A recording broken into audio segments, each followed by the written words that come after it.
السلام عليكم ورحمة الله وبركاته. أهلين بنات، كيف حالكم؟ شو أخباركم؟ عساكم طيبين ومن الله قريبين.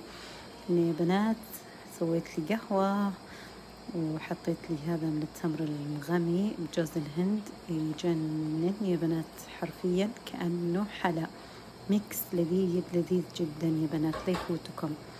محل تمور نجدية الصراحة مرة خطير، اللي يحب الجوز الهند لا يفوته يا بنات. أنا أموت على جوز الهند، تبارك الله ما شاء الله.